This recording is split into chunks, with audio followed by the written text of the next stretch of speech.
What's up, you guys?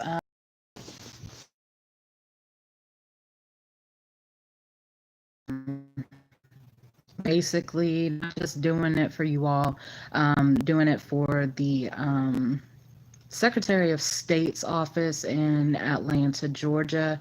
Um, as you all know, June 27th, 2017, my mother passed away suddenly. No insurance. We didn't have funds for a funeral, anything like that.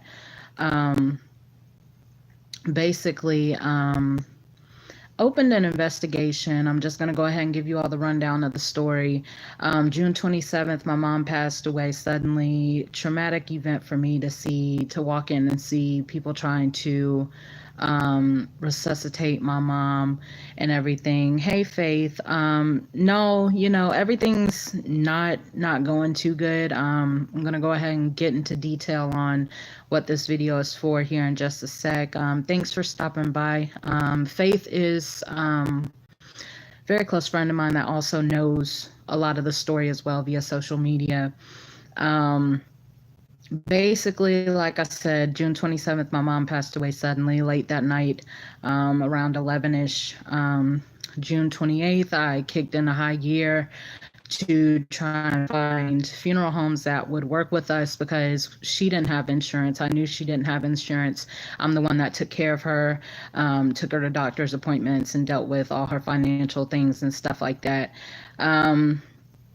June 28th, couldn't really find any funeral homes that will work with us except for one in Athens, Georgia.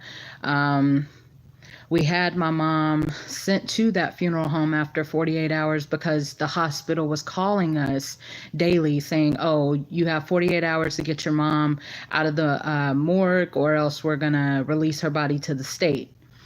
So sent her body over to the funeral home. I talked to the guy and he did instruct me. He said, well, in order for anything, because my mom, she wanted what they call a traditional service with cremation. And what that is, traditional service with cremation is basically where you have a viewing, you have a funeral with the body.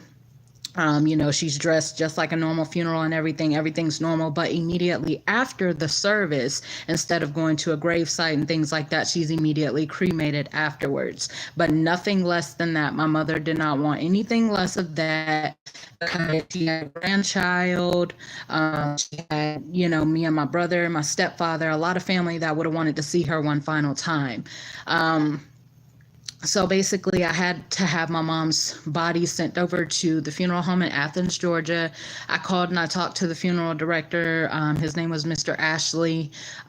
He's actually the one that, on his own free will, did my mom's funeral programs for me when we had her memorial service free of charge.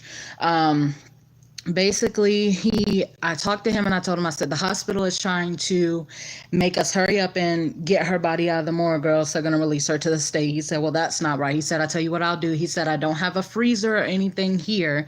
He said, but you can bring her here. I'll come pick her up and bring her body here. And you all can try and figure out within the next couple of days what y'all are going to do, what money you can come up with, and we'll go from there. But if you're not able to come up with any money for the service, then of course I'll have to release her body to the state. So basically, I left. We was fine with that. We told him, we called over to the hospital and gave them authorization to release the body to him. He came and he got my mom's body, took her over there. He called me in the middle of the night and let me know. He said, I'm sorry it's so late, but we do have your mother. Her body's here. So the day after that, the 29th, we started trying to think about what to do, funds wise. My stepfather, he got a check every month for retirement, but we were penny pinching. It was the end of the month. Rent was due again.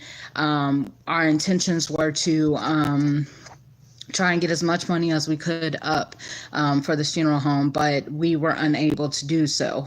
So when my stepfather came home off the road, because he was not at home when my mom passed away, when he came home off the road, he sat down and he spoke to his son, which is not my brother. We're not related in any kind of way, shape, form, or fashion, just by me.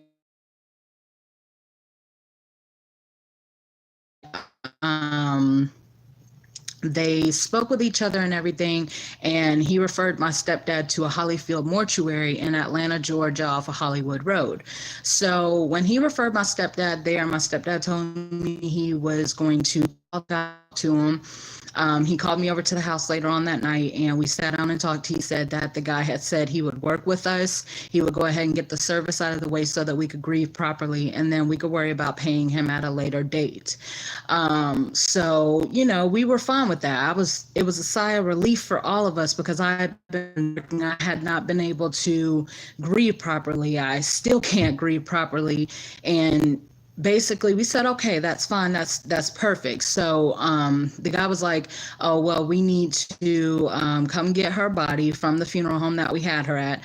I called the funeral director. I told him what was going on. I said, look, I said, we're not able to get the money up for you. So my stepfather found a funeral home that said they will work with us on paying at a later date. Now, I should have went with my first gut when the funeral director had my mom's body. Told me, he said, be very careful with things like that. Be very careful. And, you know, he said, but I'll release the body to them. Only thing they have to do is pay the release fee, the retrieval fee, in order for me to release the body. And I think that was maybe like $300-$400 or something, maybe less. So I told my stepdad to let the funeral, Hollifield Mortuary, know what they needed to pay, what needed to be paid. And Hollifield Mortuary even said, oh, don't worry about it. I'll take care of it. I'll pay for the retrieval fee to get her body so I can get her here to Atlanta, start working on her. Y'all can get her outfit together, bring her down there, write down everything, how you want it to go, programs, blase, blase, and I'm going to get her looking like a queen.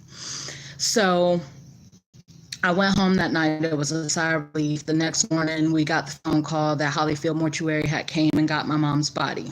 We were like, okay, sigh of relief. What do we need to do now? He said the only thing we needed to do is get her outfit, so her undergarments, what she was going to wear for the viewing and the funeral and things like that. Let him know how she wanted her hair done, how we wanted the program to look, and all this stuff. So I went to the store and I purchased a outfit for my mother. This was around like July 1st, maybe the 2nd, when I was actually able to get money to do this type of stuff, because everything was still brand new, settling in and things. Not to mention as well, before I forget and go too far into the story, when Hollifield Mortuary called and said that he had went late that night and picked up my mom's body, he told us he had embalmed her. Now, by law, that's against the law to embalm a body without any of our consent. None of us said that we wanted her embalmed or anything. I know if you're going to have a body for XYZ amount of time, you have to embalm it, of course, because it'll start to decay. But we did not give authorization for any embalming or anything to happen. He didn't ask any of these questions and anything. He just did it on his own free will. So I got together, me, my wife, and my nephew's mother, who was also my mom, Shirley. We all got together and picked out my mom's, I picked out my mom's outfit. I called her and I always kept her in the loop on everything because we were both taking this very hard. We picked out my mom's outfit, her undergarments. My stepdad was initially supposed to take everything down to the funeral home, but he didn't. So I had told him it was my mother's wishes as well as mine that I do my mom's makeup and her hair for her funeral, because she did not like a lot of makeup and all of this stuff. So basically, when my stepfather told Hollifield that, he said, oh no, we can handle it, we can do it ourselves. And I'm like, it's not about what you all want to handle, it's what I want to do. This is my mother, I should have that right. So I should have known something seemed kind of shady at that point. You didn't want me to come down and see my mother and do her hair and stuff. You wanted to do it yourself. That sounded very odd to me. So Anyways, a couple of days passed. Fast forward to around like the second. I asked for Hollyfield's number from my stepfather, told him to call me. He called me, I spoke to him. And when he got on the phone with me, it was a completely different story. Oh, I'm fine. Doing her makeup, blase, blase. But I clearly heard you talk to him. I spoke to him on the phone, and he was asking, he said, sorry guys, I don't know what's up with my service mobile and it really sucks apparently. But and that everything else would be, you know, taken care of, that we could have the go ahead the service. We spoke to him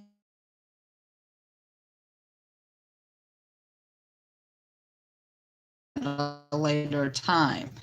Um, he tried to act like, he didn't know what I was talking about, but I had witnesses around. That's the good thing. My wife, my stepfather's son, everybody was around. Everybody knew what he said. And then he said, oh, okay. And I told him, I said, I'm going to come down there and talk to you. And that day he was like, oh, I'm busy. I'm tired up today. I can't do it today. So I was like, okay, cool.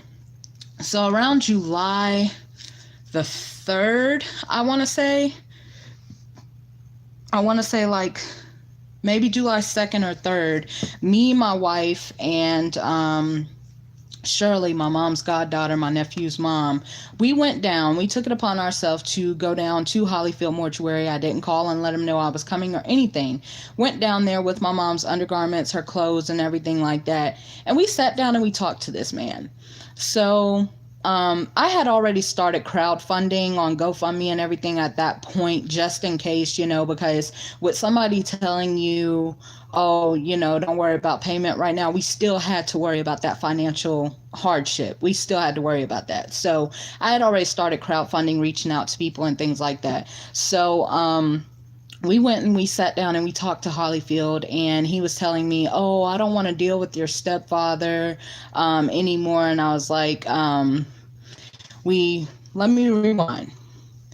He sat down and we talked to him. I gave him the clothes and everything like that. I introduced myself, I introduced my wife, and I introduced Shirley as well. And we started talking, and he was like, so everything's set and everything's ready to go, right? And I was like, yeah. I said, well, here's her clothes. Only thing I need to do is her hair and her makeup. He said, well, what about the payment? I said, why do you keep bringing up this payment thing? You told us that we could worry about that after the service. And he said, yeah. He said, well, your stepfather told me that your mom had an insurance policy. And I sat there and I looked at my wife and I was like, my mom has no insurance policy. I would know because I'm the one that deal with all her paperwork, taking her to appointments, all her doctor's stuff, everything. I deal with that. Nobody else. So I would know if she had an insurance policy. She had none. At that point, I had searched high and low, tore my mom's apartment up from the top to the bottom looking for an insurance policy. There was none. So I told him, I said, there's no insurance policy. I said, I don't know why he would have told you that, because he even knew that there was no insurance policy. So come to find out, all of that was a lie. My stepfather never told him that my mom had an insurance policy at all. But long story short, after that, we said, okay, if it's an issue with payment at this point, I've already started crowdfunding, but we're not going to be able to get this money up in less than a week. There's no way possible to come up with over $4,000 in less than a week. So my wife brought up, she said, well, can we just have the state pay for it, have a state funeral, because the state will pay for indigent people, which we were indigent people. We did not have the funding.